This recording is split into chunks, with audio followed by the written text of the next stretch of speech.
오늘은 부활주일입니다. 부활주일이라 하면 말 그대로 예수님께서 우리를 위하여 이 땅에 오셔서 십자가에 돌아가 주시고 장사한 지 사흘 만에 다시 살아나신 그 놀라운 사건을 우리가 기념하는 날입니다. 부활주일은 너무나 놀라운 날이에요. 예수님께서 죽은 자 가운데서 다시 살아나신 그런 놀라운 일이에요. 그런데 제가 어렸을 때 생각했던 기억이 납니다. 놀라운 건 알겠습니다. 예수님이 2000년 전에 유다 땅에서 그런 부활의 역사를 하셨다는 것을 저는 알고 있습니다. 그런데 그게 왜 이렇게 중요합니까? 그것이 나랑 무슨 상관이 있습니까? 이렇게 물어봤던 그런 생각이 납니다. 그런데 여러분들이 아셔야 합니다. 이 부활이야말로 우리의 영혼의 구원을 위하여 가장 중요한 사건임을 우리는 알아야 합니다. 부활이 없다면 우리의 구원도 없을 정도로 이 부활이야말로, 예수님의 부활의 사건이야말로 우리 인생에 있어서 가장 큰 영향을 미치는 그런 사건임을 우리는 알아야 합니다. 오늘 이 시간은 우리가 부활의 진정한 의미에 대해서 살펴볼 것입니다. 그런데 처음부터 끝까지 이제 부활의 복음의 말씀에 대해서 살펴볼 것입니다. 여러분들 가운데서는 우리 하나교회를 나오면서 도대체 하나님을 어떻게 만날 수 있지? 이렇게 물어보시는 분이 계실지도 모르겠습니다. 또 어떤 분들은 하나님을 진정으로 만나고 싶은데, 진정으로 은혜를 받고 싶은데, 회개하고 싶은데 어떻게 내가 할 수 있지요? 이렇게 물어보는 분들도 계실지도 모르겠습니다. 또 어떤 분들은 아예 기독교가 뭔지 잘 모르기 때문에 그러면은 기독교가 무엇입니까? 어떻게 내가 하나님을 만날 수 있고 구원을 얻을 수 있습니까? 목사님 맨날 내려놓으라고 말씀하시는데 이 내려놓는 게 도대체 무엇입니까? 이렇게 물어보는 분들도 계실지도 모르겠습니다. 이 시간에 좋은 기회입니다. 오늘은 하나님께서 저에게 작정하게 하셨어요. 처음부터 끝까지 복음만 전하게 될 것입니다. 그래서 가장 우리가 기본적이라고 생각하지만 가장 중요한 그 복음에 대해서 처음부터 끝까지 다루게 될 것이니까요. 여러분들 처음부터 끝까지 집중하시고 하나님의 말씀을 들으실 때 이 시간에 하나님의 말씀을 통해서 진정한 구원의 역사를 경험하시는 우리 모두가 될 줄 믿습니다. 저는 그래도 복음의 역사를 경험한 적이 있으시다고요. 이제는 다시 한번 우리가 우리 자신을 내려놓고 우리 자신을 초신자라고 생각하시고 새신자라고 생각하시고 하나님 앞에 나오는 시간이었으면 좋겠습니다. 그럴 때 하나님께서 분명히 여러분들의 첫사랑을 회복시켜 주실 뿐 아니라 정말로 하나님을 진정으로 만나게 되는 이 한 시간이 될 줄 믿습니다. 하나님의 은혜가 부어지는 이 한 시간이 될 줄 믿습니다. 그러니까 이제 우리가 집중하시고 저와 함께 이 부활의 복음이라는 제목을 가지고 여행을 떠나보도록 하겠습니다. 자, 옆에 분들에게 보면서 인사하도록 하겠습니다. 뭐라고 말씀하시냐면 오늘 꼭 하나님 만나세요. 인사하겠습니다.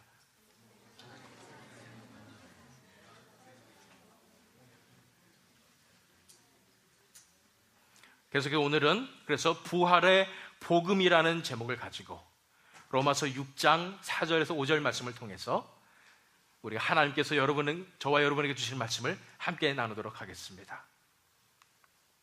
6장 4절에 보니까 이런 말씀이 나옵니다. 그러므로 우리가 그의 죽으심과 합하여 세례를 받음으로 그와 함께 장사되었나니, 이렇게 나옵니다.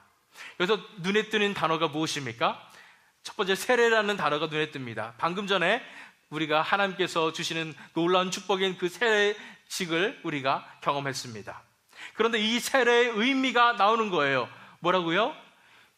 그의 죽으심과 합하여 세례를 받는다고 그랬습니다. 그가 누굽니까? 예수님입니다. 예수님의 죽으심과 합하여 세례를 받는다는 말이 무슨 말이에요? 그러면 예수님이 죽으신 것 같이 우리도 죽는다는 얘기입니다. 그게 세례의 의미예요. 세례를 받음으로 그와 함께 장사되었나니, 장사된 게 뭡니까?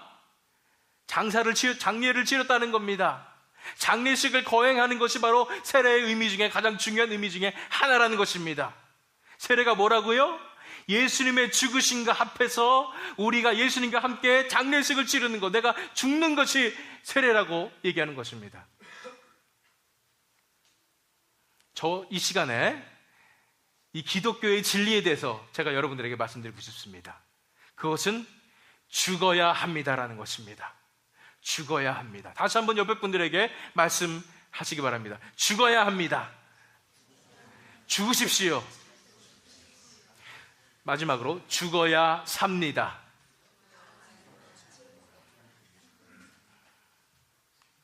우리에게 장례식이 필요합니다. 우리에게 장례식이 필요해요. 우리가 죽어야 돼요. 우리가 죽어야 사는 거예요. 그것이 하나님께서 이 시간 저와 여러분에게 말씀하시는 진리입니다. 우리에게 장례식이 필요합니다. 우리에게 장례식이 필요한 이유가 있습니다.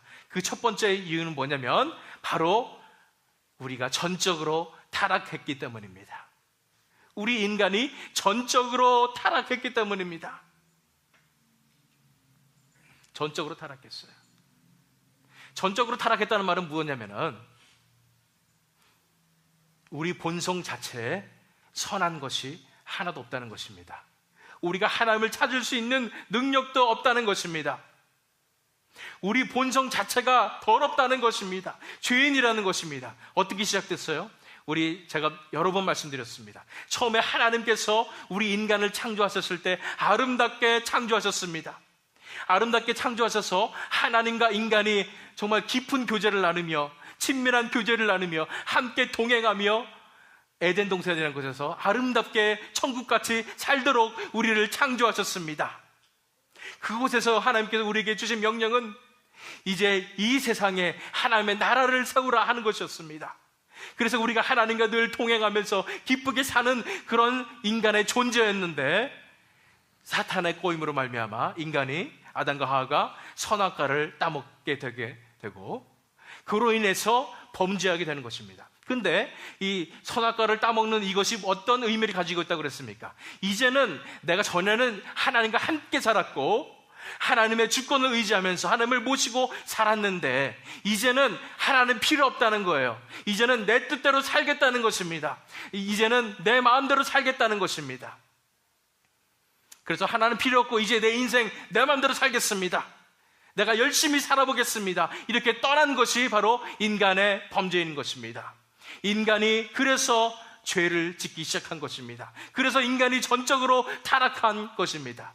전에는 하나님과 함께 있었어요. 하나님과 동행하면서 살았어요. 하나님의 생명이 내 속에 있었어요. 그래서 하나님의 생명으로 우리가 기쁘고 행복한 천국의 삶을, 그리고 아름다운 삶을 살았어요. 그런데 하나님을 떠나고 나자 그 생명이 끊어졌습니다. 우리에게 남은 것이라고는 죽음밖에 없습니다. 죽음의 병밖에 없는 것입니다. 우리 마음속에 전적으로 타락하게 된 것입니다. 제가 전에도 말씀드린 적이 있지만 하나님께서 이러한 진리를 한 사람 한 사람에게 눈을 열어주셔서 깨닫게 해주셔야지 그 진리를 받아들일 수 있습니다. 처음에 제가 죄인이라는 사실을 깨달았을 때 하나님께서 갑자기 생각나게 해주신 사건이 있었습니다. 저는 그전까지만 해도 제가 죄인이라는 것을 객관적으로 생각하고 있었지요. 그런데 갑자기 제가 까마득하게 잊고 있었던 그 사건을 생각나게 해주셨어요. 갑자기 깨달았습니다. 내가 이렇게 큰 죄인이었구나. 만약에 그때 제가 그런 죄인이었다는 것이 세상에 밝혀졌을 경우에 저는 매장당할 수밖에 없는 그런 사람이었다는 것을 갑자기 기억나게 하셨어요. 제가 애써 외면했었던 그 기억이었는데 하나님께서 기억나게 해주시는 순간에 제가 깨달았어요. 내가 세상에서 가장 더러운 죄인이구나. 내가 세상에서 가장 연약한 사람이구나라는 것을 깨닫게 되었습니다. 하나님께서 우리가 죄인임을 깨닫게 해주실 때에 몇몇 분들에게는 하나님께서 지금도 깨닫게 해주실지 모르겠습니다. 기억하게 해주실지 모르겠습니다. 그 사건을 기억하게 해주실 것입니다. 그때 우리 깨닫게 될 것입니다. 내가 세상에서 가장 큰 죄인이구나. 내 속에 선한 것이 하나도 없구나라는 것을 깨닫게 될 것입니다. 저보다 착하게 사셨다고요? 특별히 잘못 저지른 거 없으시다고요? 그러면 하나님께서 이렇게 깨닫게 해주실 것입니다.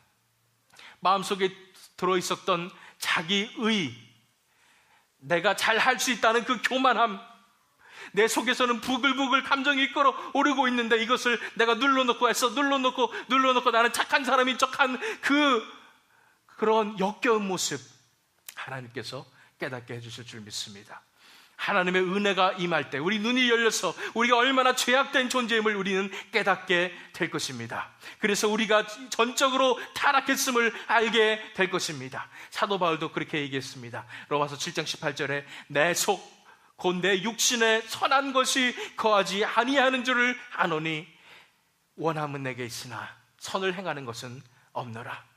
내 속, 내 육신에 선한 것이 하나도 없단 말이에요. 내가 열심히 선하게 잘 살 수 있다고 해도 내 마음속에 있었던 그 이기적인 동기에서 나오는 것입니다. 내 속 가장 깊은 곳에는 내 자아가 들어갔기 때문에 내 하는 모든 행동도, 만약 내가 선행을 한다 할지라도 그것이 나에게 결국은 유익을 가져다 주기 때문에, 그것이 나를 좋게 보이게 하기 때문에 내가 선한 행동을 한다는 얘기예요. 결국은 나의 유익을 위해서 하게 됐고 나를 높이기 위해서 내가 지금 그런 행동을 하고 살고 있다는 것입니다. 딥다운을 들어가 보시기 바랍니다. 우리 본성 속에 들어가 보시기 바랍니다. 내 속, 곧 내 육신에 선한 것이 하나도 없습니다. 우리는 이러한 죄인임을 우리가 먼저 깨달아야 합니다.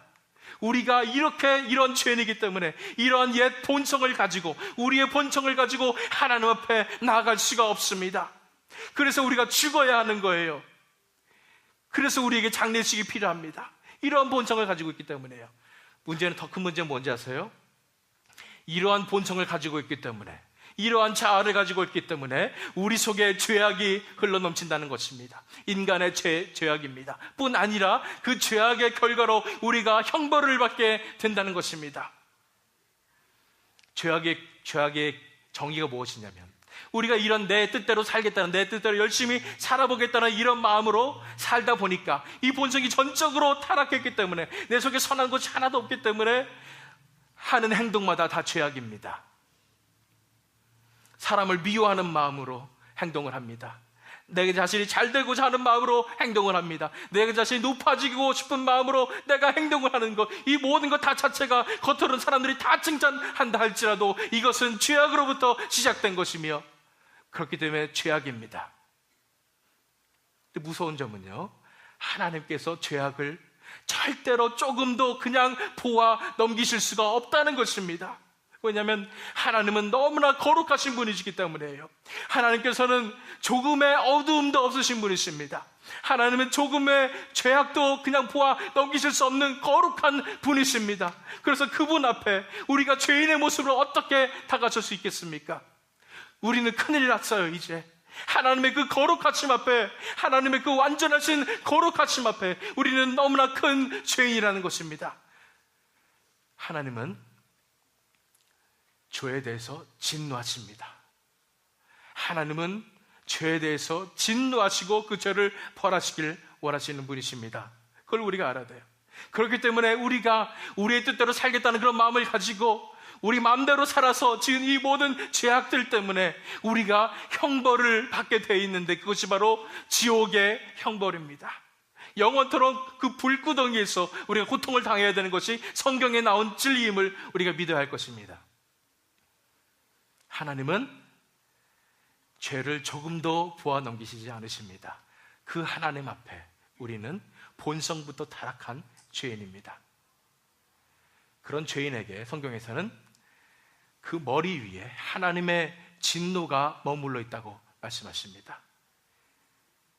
만약 하나님께서 은혜를 베풀어 주셔서 저와 여러분이 지금 내가 자신이 처한 상황을 보게 될 수 있다면 여러분들이 깜짝 놀라실 것입니다. 왜냐하면 하나님의 그 엄청난 진노가 바로 내 머리 위에 머물러 있기 때문입니다. 언제 쏟아질지 모르는 그 먹구름 같은 그런 하나님의 진노가 우리 속에 머물러 있습니다. 그것이 지금 당장 쏟아지지 않는 이유는 바로 하나님께서 우리를 사랑하시기 때문입니다. 우리를 위해서 기다려주고 계시기 때문입니다. 그렇지 않으시면 그 하나님의 진노가 당장 우리에게 쏟아져도 우리는 할 말이 없는 죄인임을 우리는 알아야 합니다.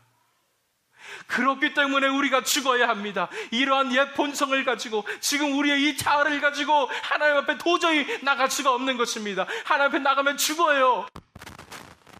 죄송합니다. 하나님의 진노가 떨어지는 소리 아니었습니까? 하나님 앞에 우리 있는 이 모습대로 가면 죽습니다. 그렇기 때문에 그래서 우리가 장사되어야 됩니다. 우리가 죽어야 하는 것입니다. 죽어야 하는데 죽는다고 문제가 해결되면 좋겠는데 그것이 아니에요. 죽음의 대가는, 사망의 대가는 지옥입니다. 우리가 이러지도 저러지도 못하는 존재가 된 거예요. 우리의 본성이 지금 살아있는 한 나는 하나님을 만날 수도 없고 하나님 앞에 갈 수도 없는데 지금 이러지도 저러지도 못하는 상황이 된 거예요. 로마서 3장 23절 말씀 보시기 바랍니다. 모든 사람이 죄를 범하였음에 하나님의 영광에 이르지 못하더니, 모든 사람이 죄를 범했어요. 그 죄 때문에 이제 하나님 앞에 갈 수도 없는 존재가 됐다는 얘기예요. 로마서 6장 23절에 뭐라고 나왔냐면 죄의 싹은 사망이요 라고 나와 있습니다. 죄의 싹은 사망이요, 우리가 죽게 된 것입니다. 그렇기 때문에 하나님께서 너무나 힘들어하세요. 우리 때문에. 뭐예요? 하나님께 딜레마가 있기 때문입니다. 하나님의 딜레마는 무엇이냐면 우리를 너무나 사랑하십니다. 아까 도경자매의 간증처럼 하나님께서 우리를 창조하셨기 때문에 우리를 너무나 아버지같이 너무나 크시게 사랑하시는 그분인데, 문제는 우리가 죄인이에요. 하나님은 결코 죄를 그냥 보아 넘기실 수 없는 공평하신 하나님이세요. 재판관이세요. 그렇기 때문에 하나님이 우리를 벌하셔야 되는 그런 아이러니한 그런 상황에 놓여 있다는 것입니다. 우리가 이 죽지 아니하면 하나님 앞에 갈 수가 없는 상황이 되는 그 상황을 하나님께서 타개하시고자 구원의 방편을 마련하셨습니다. 하나님의 구원의 방편이 무엇이냐면 바로 예수 그리스도의 십자가입니다. 하나님의 구원의 방편이 바로 예수 그리스도의 십자가인 것입니다. 우리가 벌 받아야 돼요. 우리가 지옥 가서 형벌을 받아야 되는 그런 사람들인데, 하나님께서 우리를 벌하실 수 없을 정도로 너무나 우리를 사랑하시기 때문에 대신 자신의 외아들 독생자 예수 그리스도를 이 땅에 보내셔서 우리 대신에 죽게 하셨습니다. 많이 들어보시지 않으셨어요? 죽어야 된다고 그랬습니다. 우리 본성이 죽어야 된다고 그랬는데 우리 대신에 누가 죽으셨다고요? 예수님께서 죽게 하신 것, 하나밖에 없으신 외아들 독생자 예수 그리스도를 대신 우리를 위해서 돌아가시게 하신 것이 바로 하나님의 구원의 방편이었다는 것입니다. 예수님께서 십자가에서 일어나신 일 보세요. 첫 번째는 죄의 형벌인 지옥의 고통을 대신 받으셨어요. 우리가 수학적으로 계산한다고 생각해 보십시오. 우리가 한 사람 한 사람이 지옥에 가서 받아야 할 그런 고통, 그 고통을 수학적으로 계산한다고 생각해 보십시오. 얼마나 클까요? 그런데 예수님께서 십자가에서 받아주신 그 고통이 우리가 지옥에서 받아야 할 그 고통보다 충분히 더 크다는 것입니다. 우리가 예수님에 대해 십자가에 대해서 묵상할 때에 단지 그냥 예수님께서 못을 박히시고 창으로 찔리시고 이런 육체적인 고통만을 생각하시면 안 되는 것입니다. 예수님께서 그 위에서 당해주신 고통은 바로 우리가 영원토록 지옥에서 받았어야 할 영원한 지옥의 형벌의 고통의 크기였다는 것입니다. 예수님께서 십자가에서 받으신 그 고통이 우리가 영원토록 받았어야 할 지옥의 고통보다 더 크다는 것입니다. 그렇기 때문에 예수님께서 십자가에서 돌아가 주심으로 나의 받았어야 할 모든 형벌을 대신 값을 치러주신 것입니다. 이해 가세요? 그것이 십자가에서 이루어진 일입니다. 두 번째 이루어진 일은 뭐냐면 베드로전서 2장 24절 말씀 보겠습니다. 친히 나무에 달려 그 몸으로 우리 죄를 담당하셨으니 이는 우리로 죄에 대하여 죽고 의에 대하여 살게 하려 하심이라. 그가 채찍에 맞음으로 너희는 나음을 얻었나니 그랬습니다. 예수님께서 친히 나무에 달려 예수님께서 십자가에 달리셔서 그 몸으로 우리 죄를 담당하셨다는 것입니다. 친히 그 몸으로 우리가 받았어야 할 지옥의 형벌을 대신 다 당해주셨다는 것입니다. 그가 채찍에 맞음으로, 그가 고통을 당함으로 우리가 나음을 얻게 됐다는 것입니다. 이것이 하나님의 구원의 방편이에요. 두 번째는 뭐냐면은 우리 대신에 옛 생명의 죽음을 경험하셨다는 것입니다. 우리가 죽어야 된다고 말씀하셨습니다. 우리의 옛 본성이 다 죽어야 된다고 그랬는데 예수님께서 이 땅에 오셔서 인간의 몸을 입고 100% 인간으로 살아가시면서 우리 대신에 그 죽음을 직접 경험하셨다는 것입니다. 예수님께서 대신 우리를 위해서 죽어 주셨어요. 우리의 옛 생명이 이제 죽을 수 있게 되었어요. 예수님께서 우리 대신에 이 옛 생명의 죽음을 경험하셨기 때문입니다. 우리가 죽어야 된다고 그랬습니다. 그런데 누가 죽었어요? 예수님께서 죽으셨어요. 그 옛 생명의 죽음을 예수님께서 경험하셨기 때문에 우리는 실제적으로 진짜 죽지 않아도 되는 그런 구원의 역사를 누리게 되는 것입니다. 이해가세요? 우리가 죽어야만 하는 그런 죄인인데 하나님께서 우리를 살리시기 위해서 대신 그 아들 예수 그리스도를 이 땅에 보내심으로 우리가 치렀어야 할 그런 모든 형벌의 고통을 대신 치르게 하시고 우리가 죽음을 경험했어야 되는데 그 죽음의 그 고통을 대신 예수님께서 죽게 하심으로 우리가 살게 되었다는 것입니다. 베드로전서 2장 24절 이는 우리로 죄에 대하여 죽고 의에 대하여 살게 하려 하십니다. 예수님께서 이렇게 죽어주셨기 때문에 우리가 이제 죽음으로 우리 자신이 죽을 수 있게 되었어요.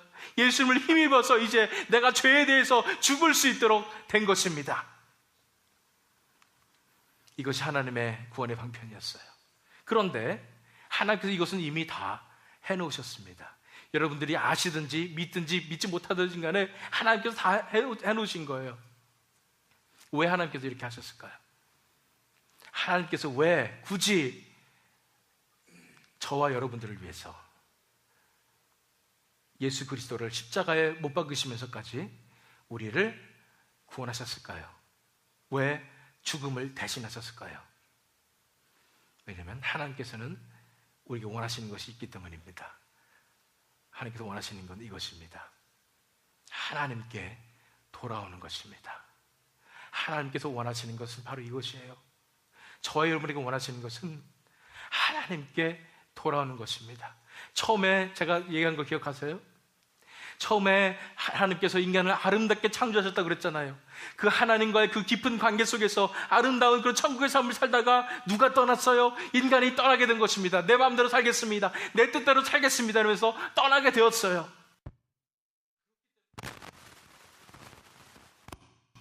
죄송합니다. 그렇기 때문에 우리가 이런 죄악 가운데서 이러한 삶을 살고 있었어요.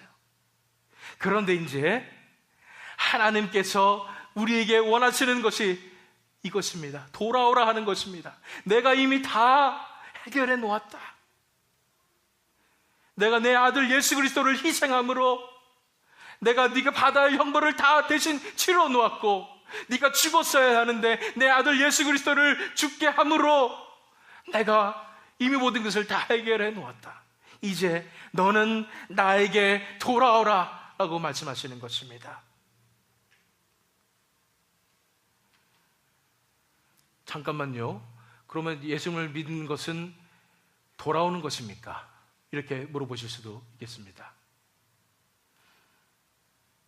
진정한 믿음은 돌아옴을 동반하게 되어 있습니다. 여러분 가운데 몇 분이나 이 사실이 믿어지십니까? 예수님께서 나의 지옥에서 받았어야 될 그 고통을 충분히 다 이미 치르셨고 내가 죽었어야 하는데 예수님께서 그 죽음을 대신 감당하셨다는 것을 몇 분이나 정말로 믿고 계십니까? 그냥 2000년 전에 있었던 객관적인 사건이라고 생각하지 마시고요. 그게 여러분들 개인의 속에서 얼마나 실체화되어 있습니까? 예수님의 그 십자가가 바로 나 때문이라는 것,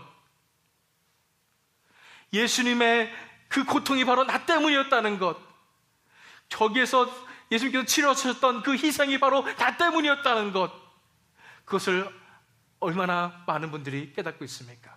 만약에 진정으로 그것을 깨닫게 된다면, 그것이 깨달아진다면, 그것이 진짜 마음 가운데 믿어진다면 진정한 자유를 경험하게 될 것입니다.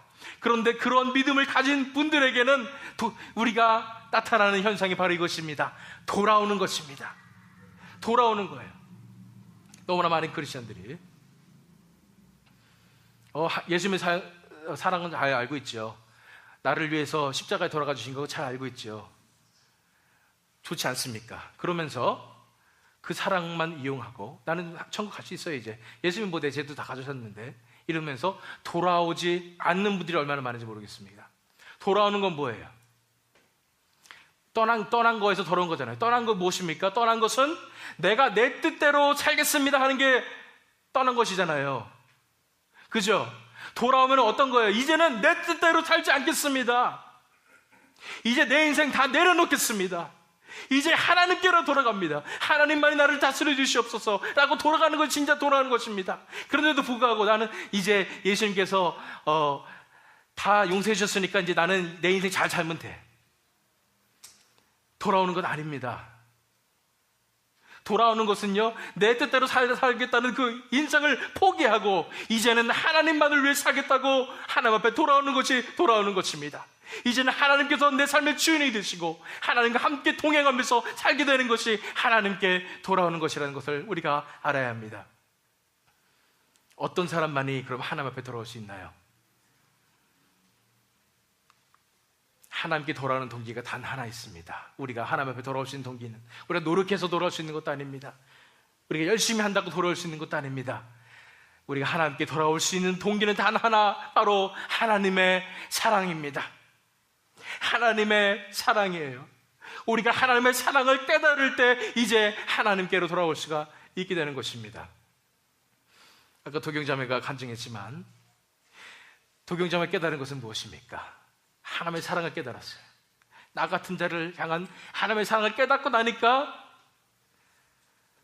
아까운 게 없는 거예요. 그저 하나님과 함께 있고 싶은 거예요. 내 모든 것을 내려놓겠다는 거 당연한 거예요. 어렵지 않아요. 내 삶을 드리게 되는 거예요. 이제 하나님만을 섬기며 살겠습니다 다짐하게 되는 거예요. 왜? 하나님의 사랑이 임했으니까요.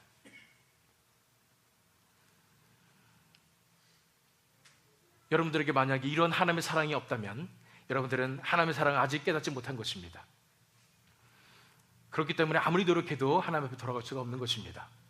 그럼 하나님의 사랑을 깨닫는 과정이 어떻게 될까요? 다시 복습해 볼까요? 뭐냐면 첫 번째로 우리의 철저한 죄인됨을 깨달아야 됩니다. 그것을 하나님께 눈을 열어주셔서 보여주셔야 돼요. 그래야 하나님의 사랑을 알 수가 있어요. 아직도 내가 뭔가 되는 사람이라고 생각하십니까? 아직도 내 인생을 정말 내 뜻대로 살 수 있다고 생각하십니까? 그래도 다른 사람보다 내가 나은 사람이라고 생각하십니까? 다 틀렸어요. 그래서는 하나님 앞에 돌아갈 수가 없습니다. 하나님의 사랑을 깨달을 수도 없어요. 진정으로 죄인됨을 깨달아야 하나님의 사랑을 깨달을 수 있어요. 제가 세례교육할 때 늘 쓰는 애널로지가 있습니다. 말씀드린 게 있습니다. 예화가 있어요. 뭐냐면 저 깊은 바닥에 구덩이 속에 처박혀 있는 내 자신을 바라보라는 것입니다. 그 누구보다도 더 더럽고 더 연약하고 더 낮은 내 자신을 바라보라는 것입니다. 그 깊은 구덩이 속에서, 빛 하나 없는 그 구덩이 속에서 더러운 내 자신을 바라보시기 바랍니다. 아무리 소리 질러도 나를 구원해 줄 사람이 없어요. 내가 내 힘으로 올라가려고 해도 올라갈 수가 없는 그런 깊은 구덩이 속에 빠져있는 내 자신을 바라봐야 할 줄 알아야 하는 것입니다. 아무도 날 구원해 줄 수 없었지만 그 한 분, 예수님께서 나를 구원하러 내려오셨습니다. 그 누추한 곳까지 내려오셔서 나 대신해서 그 고통을 다 당해주시고 십자가에서 지옥의 형벌을 다 당해주시고 나를 위해서 돌아가 주신 것이 바로 예수님이십니다. 예수님께서 말씀하시는 거예요. 이제 나와 함께 가자. 이제 더 이상 네 뜻대로 살지 마라. 이런 더러운 구덩이에서 살지 말자. 이제는 내 손을 잡아라. 이제는 나와 함께 천국의 삶을 살자. 예수께서 말씀하시는 거예요. 그 깊은 구덩이까지 내려오기까지 예수님의 사랑이 얼마나 크십니까? 예수님이 그 손을 붙잡고 이제 우리를 하늘로 천국의 삶으로 올리시는 것입니다. 그 깊은 곳에서 그 높은 곳까지 올라가려니까 사랑이 얼마나 크십니까? 진정으로 죄인임을 깨달은 자에게만 진정으로 하나님의 사랑을 깨달을 수가 있는 그런 감격이 주어지는 것입니다. 나 같은 죄인을 사랑하신다니요? 어떻게 나 같은 죄인을 사랑하시는 게 가능합니까? 진정한 하나님의 사랑을 깨달은 사람은 알게 됩니다. 내가 놀라운 사랑을 받았구나라는 것을 알게 돼요. 세상에 부모 자식 간의 사랑과 비교할 수가 없습니다. 훨씬 더 큰 사랑이에요. 세상에 연인과의 사랑 비교할 수가 없습니다. 말도 꺼내지 마세요. 하나님의 사랑은 너무나 크시기 때문입니다. 제가 늘 말씀드리지만 찬송가 가사처럼 하늘을 두루마리 삼고 바다를 먹물로 삼아도 그 크신 하나님의 사랑, 한없는 하나님의 사랑 다 기록할 수 없겠네. 이것이 거짓말이 아니라니까요. 하나님의 사랑이 너무나 크게 내게 다가오게 된다니까요. 그 사랑을 받은 사람은 하나님께로 돌아올 수밖에 없습니다. 하나님의 사랑 앞에 무너질 수밖에 없습니다. 내 목숨이 뭐가 중요해요? 내 자아가 뭐가 중요해요? 내 욕망이 뭐가 중요해요? 아무것도 중요하지 않습니다. 하나님의 사랑만이 중요하게 된 것입니다. 하나님의 사랑 앞에 무너지게 되는 것입니다. 하나님의 사랑 앞에 하나님께로 돌아오게 되는 것입니다. 하나님, 이제는 내가 하나님과 함께 살겠습니다. 하나님의 사랑만이 내 기쁨입니다. 전부입니다. 하나님께로 돌아오게 되어 있는 것입니다. 만약 여러분들이 하나님의 사랑을 아직 깨달지 못했다면 하나님 앞에 기도하십시오. 하나님, 내 눈을 열어주셔서 하나님의 은혜를 부어주셔서 이제는 내가 얼마나 죄인됨을 바라보게 하시고 예수님의 사랑이 얼마나 커였어야 했는지를 바라보게 하시고 그 사랑 앞에 내가 무너지게 하시고 이제는 하나님께 돌아가게 해주시옵소서. 이제는 내가 내 뜻대로 살겠다는 그 삶을 벗어버리고 이제는 하나님께 돌아오게 해주시옵소서. 간구하시기 바랍니다. 이렇게 이 시간에도 간구하면서 이 설교 말씀 들으실 때 하나님께서 분명히 역사하여 주실 줄 믿습니다. 이제 마지막으로 우리가 살펴보는 것입니다. 하나님께 돌아오는 세 가지 단계입니다. 이제 우리가 하나님의 사랑으로서 채워짐으로써 이제 하나님께 돌아오는데 이 본문 말씀 통해서 어떤 과정을 통해서 돌아오는지를 보도록 하겠습니다. 그 첫 번째를 보기 위해서 다시 4절 말씀 전반부를 보겠습니다. 그러므로 우리가 그의 죽으심과 합하여 세례를 받음으로 그와 함께 장사되었느니, 아까 본 말씀이에요. 죽으심, 세례, 장사. 놀라운 사실입니다. 누구와 합하여? 그의 죽으심과 합하여. 예수님이 이미 2000년 전에 우리 대신 죽으셨어요. 옛생명의 죽음을 경험하셨어요. 우리가 하는 일이 뭐예요? 그의 죽으심과 합하는 것입니다. 첫 번째 우리가 해야 되는, 우리 옛생명을 십자가에 못 박으십시오 하는 것입니다. 어떻게 그럼 하나님 앞에 돌아갈 수 있느냐? 첫 번째가 이거예요. 우리의 옛생명을 십자가에 못 박아야 하는 것입니다. 우리 옛생명이 우리 본성입니다. 우리 자아입니다. 이 모든 것들을 십자가에 먼저 못 박아야 된다는 것입니다. 예수님을 십자가를 바라볼 때 예수님만 십자가 못 박혀 있는 것을 바라보지 마시고 내 자신이 거기에 못 박혀 있음을 보시길 바랍니다. 내 옛 본성이 거기 십자가에 못 박혀 있음을 바라보시기 바랍니다.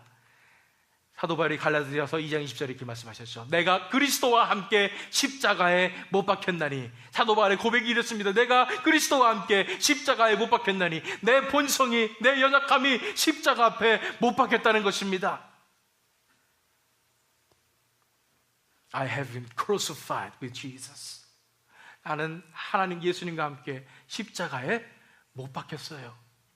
우리가 할 일은 이것이에요. 우리의 옛 생명을 십자가에 못 박아야 됩니다. 이게 무슨 뜻이에요? 구체적으로 내가 가지고 있었던 내 마음속에 있었던 자아를 십자가에 못 박아야 합니다. 죽었음을 선포해야 됩니다. 내 뜻대로 살려고 했던 모든 것들 다 내려놓고 십자가에 못 박아야 합니다. 내 스스로를 높이고자 했던 그런 마음, 욕심들 다 내려놓고 십자가에 못 박아야 합니다. 내가 스스로 계획을 세우고 내 인생을 멋지게 살아보려 했던 그런 소망까지도 다 내려놓고 십자가에 못 박는 것입니다. 뭐 어떤 것이든 내 옛 생명으로 시작된 것은 다 십자가에 못 박는 것입니다. 다시 한번 어떻게 이렇게 할 수 있다고요? 하나님의 사랑을 깨달으면 할 수 있습니다. 하나님께서 나를 사랑하셨기 때문에 이거 쉬워요. 내려놓는 거 쉬워요. 다시 그냥 내려놓게 되는 것입니다. 내 목숨이 뭐가 중요해요? 일생 동안 나는 그냥 흙만 퍼먹고 살아도 괜찮아요. 하나님의 사랑을 정말로 깨달은 사람은 그렇게 고백할 수 있습니다. 내 옛 생명을 십자가에 못 박는 것입니다. 이제는 더 이상 내 뜻대로 살지 않겠습니다. 더 이상 내 마음대로 살지 않겠습니다. 더 이상 하나님을 떠나지 않겠습니다. 고백하시길 바랍니다. 두 번째를 보기 위해서 중간 말씀을 보겠습니다. 4절 말씀. 이는 아버지의 영광으로 말미암아 그리스도를 죽은 자 가운데서 살리심과 같이 그랬습니다. 누가 그리스도를 부활시키셨다고요? 바로 아버지의 영광입니다. 하나님의 아버지의 영광의 능력이라는 것입니다. 그 하나님의 영광의 능력을 믿으십니까? 부활시키신 그 부활의 능력을 믿으십니까? 그렇다면 이제 우리가 옛 생명을 이제 십자가에 못 박은 다음에는 하나님의 영광에 우리의 인생을 맡겨야 되는 것입니다. 하나님의 영광의 능력에 우리의 인생을 맡기는 것입니다. 내 자신을 내려놨단 말이에요. 이러면 누가 그러면 내 인생을 다스리게 됩니까? 누가 내 인생을 컨트롤하게 됩니까? 바로 영광의 하나님이십니다. 맡기는 게 힘드시다고요? 우리도 모르게 우리는 굉장히 많이 맡기고 살고 있습니다. 제가 미장원에 가면은 물론 머리 이렇게 해주세요 하지만 결국 머리를 깎는 것은 미용사가 깎습니다. 그죠? 머리를 커트하고, 그죠? 저는 맡길 수밖에 없습니다. 그죠? 우리가 비행기를 타면은 내 목숨을 맡기게 됩니다. 그 조종사에게 내 목숨을 맡기고 사는 것입니다. 만약에 진짜 우리가 하나님의 하나됨을 인정한다면, 이 온 세상을 다스리시고 온 세상의 주관자 되시는 그 하나님이심을 인정한다면, 만약에 우리가 그 하나님의 영광의 능력을 인정한다면, 부활의 하나님의 능력을, 죽은 자를 살리신 그 능력을 인정한다면, 나보다 나를 더 잘 아시는 그 하나님을 인정한다면 우리는 하나님께 우리의 인생을 맡기게 될 것입니다. 첫 번째로 내 뜻대로 살지 않겠습니다. 내 옛 생명을 내려놓습니다. 십자가에 못 박습니다 하지요. 두 번째는 이제는 하나님의 영광의 능력 앞에, 나보다 나를 더 잘 아시는 분, 놀라운 능력이 하나님 앞에 내 인생을 드립니다 하고 하나님 앞에 맡겨드릴 수가 있게 되는 것입니다. 그것이 하나님께로 돌아오는 두 번째 단계입니다. 갈라디아서 2장 20절 말씀, 내가 그리스도와 함께 십자가에 못 박혔나니 그런즉 이제는 내가 사는 것이 아니요 오직 내 안에 그리스도께서 사시는 것이라. 이제는 전에는 내가 열심히 살려고 너무 힘들었어요. 세상에서 이런 인간관계에 부딪히고 저런 문제에 시달리고 그랬어요. 그런데 이제는 내가 사는 것이 아니에요. 왜냐하면 내 인생은 예수님께 맡겨버렸기 때문에요. 이제 내 속에서 누가 사신다고요? 그리스도께서 사시는 것이라. 그리스도께서 이 온 세상을 다스리시는 그 하나님께서 내 삶을 다스려 주시는 것입니다. 인도해 주시는 것입니다. 대신 살아주시는 이 놀라운 기적을 경험할 수 있게 되는 것입니다. 하나님께 돌아오는 세 가지 단계, 두 번째 단계, 그래서 하나님의 영광에, 그 영광의 능력 앞에 우리 인생을 맡게 되는 것입니다. 세 번째를 보기 위해서 4절 마지막 부분을 읽겠습니다. 우리로 또한 새 생명 가운데서 행하게 하려 함이라. 우리에게 새 생명이 임한다는 것입니다. 기억나세요? 새 생명이 언제 있었습니까? 생명이 언제 있었습니까? 우리가 하나님과 태초에 동행하게 될 때 그 속에 하나님의 생명이 우리 안에 있었습니다. 그런데 우리가 하나님을 떠나게 됐을 때, 우리 마음대로 살게 했을 때 그 생명을 잃어버렸습니다. 그런데 잃어버렸던 그 생명이 다시 우리에게 더해진다는 것입니다. 우리가 하나님 앞에 돌아오게 될 때에 새 생명이 우리에게 임하게 된다는 것입니다. 생명이 없이는, 하나님의 생명이 없이는, 이 새 생명이 없이는 하나님을 만날 수가 없습니다. 그런데 그 하나님의 새 생명이 우리에게 임한다는 것입니다. 하나님의 생명의 씨앗이 뿌려져야지 우리가 하나님을 만날 수도 있고 하나님 앞에 나올 수도 있는 것입니다. 세 번째는 부활의 새 생명으로 살아가십시오라는 것입니다. 여기서 대조되는 두 가지 생명이 있습니다. 첫 번째는 옛 생명입니다. 두 번째는 새 생명입니다. 옛 생명은 우리의 본성을 이야기합니다. 우리 자아를 이야기합니다. 우리 자아는 십자가에 못 박고 이제 하나님의 인생을 맡긴 다음에 이제는 어떤 생명으로 살아간다고요? 새 생명으로 살아가는 것입니다. 하나님께서 우리에게 주시는 새 생명으로 살아가게 될 때 그 새 생명으로 우리가 하나님과 동행하게 되며 하나님과 친밀한 관계 속으로 우리가 들어가는 것입니다. 그래서 우리가 부활의 새 생명으로 살아가는 것입니다. 매일매일 이런 삶을 살아야 되는 것입니다. 매일매일 내 옛 생명이 죽었음을 선포합니다. 자꾸만 살았다고 거짓말 치고 있습니다. 자꾸만 꿈틀거리고 나옵니다.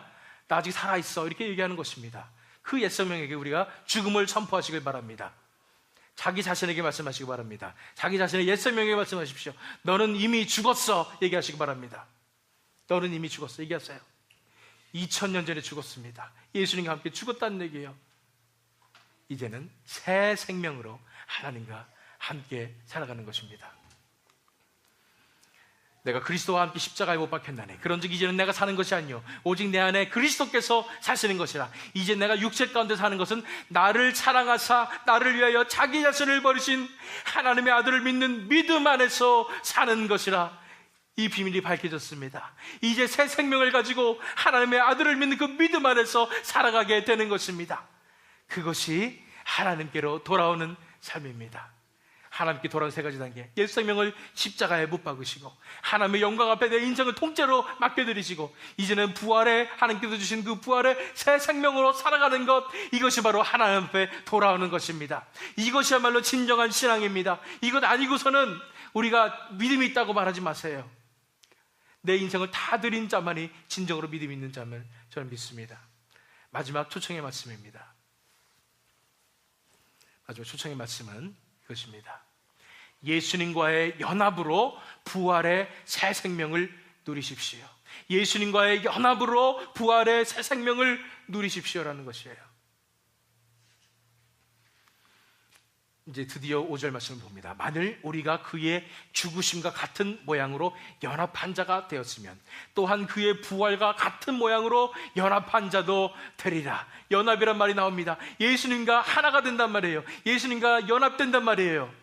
예수님과 연합되는 것이 왜 좋아요? 예수님과 함께 우리가 십자가에 못 박혀서 죽었습니다. 그랬다면은 우리가 이제 우리 인생을 드리고 내 옛생명을 십자가에 못 박았다면은 이제는 우리가 기대할 것은 뭐냐면은 예수님께서 부활하셨듯이 그 부활과도 우리가 연합하게 되어서 우리가 예수님의 새 생명으로 살아가게 될 수 있다는 것입니다. 우리가 예수님과 연합하게 될 때에, 예수님께 모든 것을 맡기게 될 때에, 예수님과 동행하게 될 때에, 예수님과 하나가 되어서 살아가게 될 때에 이제는 예수님의 그 부활의 생명을 우리가 누리면서 살게 된다는 것입니다.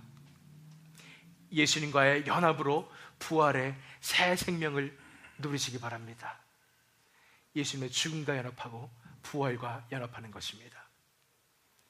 이 말씀을 들으면서 나에게는 정말로 이런 믿음이 있는가 돌아보시면서 만약에 내 안에 이런 믿음이 없다면 하나님 앞에 간구하시기 바랍니다. 나에게 하나님의 은혜를 베풀어 주셔서 눈을 열어주셔서 이 모든 것을 보게 하시옵소서.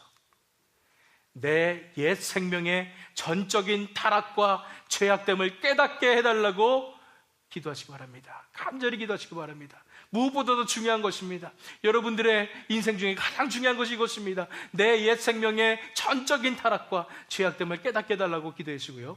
두 번째로 죄악의 형벌은 지옥의 무서움, 하나님의 진노가 바로 위에 있는 것 실체적으로 다가오게 해달라고 기도해 주시기 바랍니다. 그리고 죄악된 우리를 구원하시는 그런 하나님의 사랑을, 진정한 하나님의 사랑이 얼마나 크신지를 깨닫게 해달라고 간구하시기 바랍니다.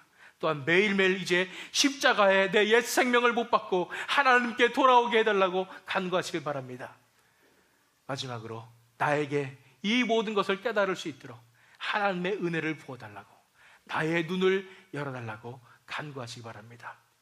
이렇게 간구할 때 이 시간에 저와 여러분에게 하나님께서 은혜를 베풀어 주실 줄 믿습니다. 이 기도 제목을 가지고 이 시간 다 함께 하나님 앞에 내 자신을 드립니다. 하나님 앞에 돌아옵니다. 내 인생을 맡겨드립니다. 더 이상 내 뜻대로 살지 않겠습니다. 다짐하는 내용으로 이 시간 다 함께 기도하는 시간 갖도록 하겠습니다. 기도하시겠습니다.